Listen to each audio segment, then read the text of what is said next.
नमस्कार, आदाब, सत श्री अकाल, जय भीम, जोहार। मेरा नाम है नवीन कुमार।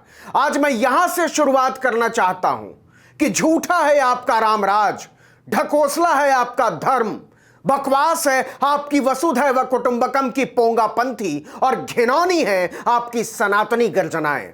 प्लीज बख्श दीजिए, ऐसे रामराज से नहीं चाहिए।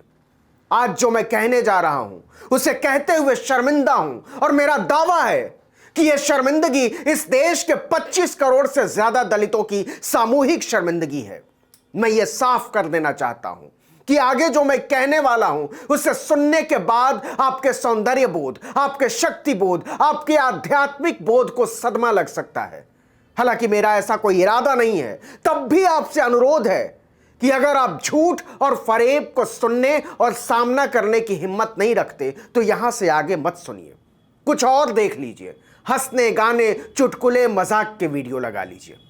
अब यहां से आगे जो हमें सुन रहे हैं, मैं उनसे मुखातिब हूं कि नहीं चाहिए ऐसा रामराज। और ऐसा मैं क्यों कह रहा हूं, इसकी वजह है, इसे सुनते हुए भूल जाइए तारीख, भूल जाइए नाम, भूल जाइए जगह और भूल जाइए मानस की चौपाइयां और आंख बंद करके सोचिए कि यह कहानी आपके पड़ोस में नहीं घट रही, कि मेरे पड़ोस में नहीं घट रही, कि हम दोनों से दूर सुदूर किसी गांव में नहीं घट रही। यह कहानी है विकास के झूले में झूलते हुए वाइब्रेंट गुजरात की। उस गुजरात में एक जिला है कच्छ, उस कच्छ जिले में एक तहसील है भचाऊ, उस भचाऊ तहसील में एक गांव है नेर। 26 अक्टूबर की बात है। नेर गांव में रहने वाले गणेश वाघेला अपनी दुकान पर बैठे हुए थे। गणेश वाघेला दलित हैं। सुबह 10 बजे उन्हें घर वालों ने बताया कि उनके खेतों में किसी ने बड़ी संख्या में मवेशी छोड़ दिए हैं, मतलब जानवर। पूरी फसल तबाह हो गई है। वाघेला भागे भागे घर पहुंचे और जब घर पहुंचे तो उनकी आंखें फटी की फटी रह गईं। ऊंची जाति के लोगों की पलटन धारदार हथियारों के साथ उनके घर में घुसी हुई थी।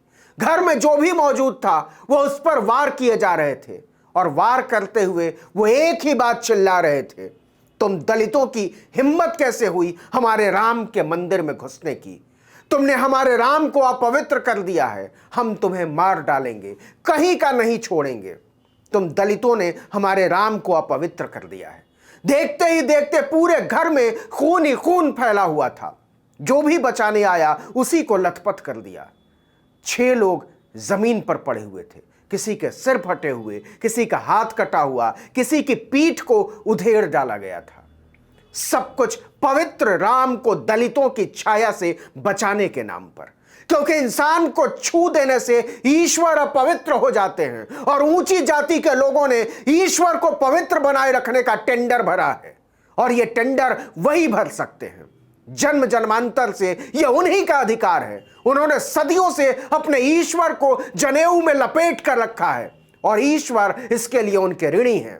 यह ऋण वो युगों युगों से उतार नहीं पा रहे। द्वापर से सतयुग, सतयुग से त्रेता, त्रेता से कलयुग, यह परंपरा वैसे ही चली आ रही है। हुआ यूं था कि भचाऊ के नेर गांव में एक मंदिर बना था। उस मंदिर में ईश्वर की प्राण प्रतिष्ठा का कार्यक्रम चल रहा था। यह भी अपने आप में चमत्कारिक है कि ईश्वर में प्राण प्रतिष्ठा नश्वर इंसान करता है।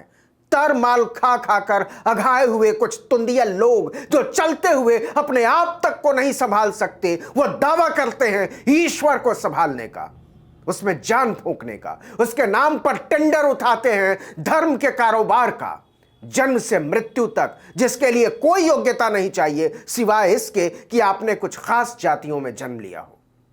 तो हुआ यूं कि मंदिर के प्राण प्रतिष्ठा कार्यक्रम में पूरा गांव उमड़ा हुआ था। सब उत्साह में थे, लेने कोई नहीं गया था, सब कुछ ना कुछ देने ही गए थे। और ईश्वर पर चढ़ावे को उड़ाता कौन है यह न बताने की जरूरत है न समझने की। नेर गांव के मंदिर में भी यही हो रहा था। आध्यात्मिक उत्साह के इस मौके पर कुछ दलितों के परिवार भी पहुंचे हुए थे। सब बारी बारी से मंदिर के अंदर जा रहे थे और चढ़ावा चढ़ा रहे थे। दलित भी लाइन में लग गए। इसमें गणेश वाघेला का परिवार भी था। जैसे ही वो अंदर घुसे, ऊंची जाति के कुछ लोगों ने उन्हें देख लिया, पहचान लिया, उन्हें फौरन जाने को कहा। दलित सहम गए। अपमान का घूंट पीकर वो अपने घर पहुंचे। उन्हें लगा कि बात आई गई हो गई, लेकिन बात खत्म नहीं हुई थी साहब। ऊंची जाति के लोगों का खून खौल रहा था कि दलितों की इतनी हिम्मत कि वो मंदिर में घुसे, हमारे राम जी को छुए, उन्हें अपवित्र करें, हम इसकी सजा देंगे।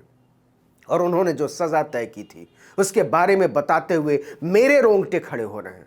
सोचिए उन लोगों पर क्या गुजरी होगी।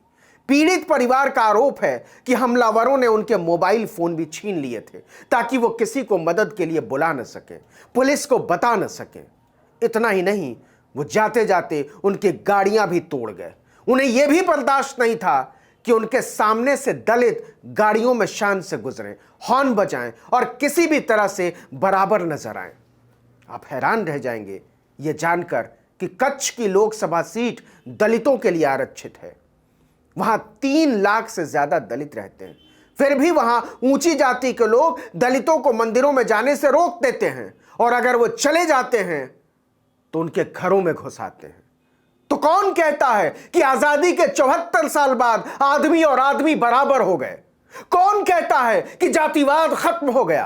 कौन कहता है कि भेदभाव खत्म हो गया? कौन कहता है कि समाज में दलितों और आदिवासियों के प्रति लोगों का नजरिया बदल चुका है?